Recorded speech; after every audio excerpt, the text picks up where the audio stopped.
Nous allons fêter en 2022 le 50e anniversaire de la création de la Bibliotheca Astrologica, désormais appelée Bibliothèque universitaire de recherche astrologique. C'est en 1972, en effet, que nous avons obtenu la mission, dans le cadre du Centre national d'astrologie, de créer une bibliothèque à partir de nos fonds propres et à partir d'un certain nombre d'apports des uns et des autres, dont ceux d'ailleurs d'André Barbeau, avec laquelle j'ai eu une correspondance à ce sujet. Et cette bibliothèque peut apparaître, avec le recul d'un demi-siècle, comme l'épine dorsale de la mémoire astrologique francophone, grâce d'une part à nos propres activités,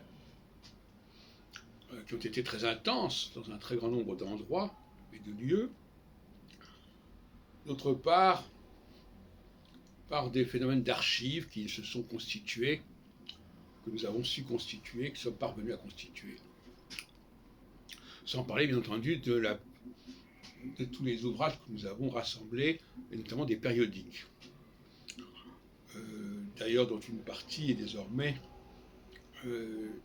sur le site de la BINA, la Bibliothèque internationale de numérisation astrologique.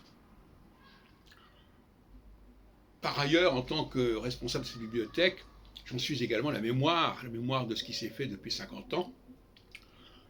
Et peu de gens peuvent prétendre à ce statut qui m'a conduit à être présent, à être actif au sein de diverses associations, comme le CIA, comme le GRH notamment. Et donc on peut dire que la BURA est une institution majeure, tant par ses collections que par ses animateurs. Néanmoins, elle n'est pas reconnue à sa juste importance. L'autre jour, il y a 2 ans à peu près, j'entendais Marc Brun dire « Ah, il faudrait créer une bibliothèque, etc. » comme si ce que nous avions fait depuis 50 ans n'existait pas. Il serait intéressant de voir, que la ville de Paris, notamment, ou notre ville, prenne en charge toute cette collection, toutes ces collections, et que celle-ci ne se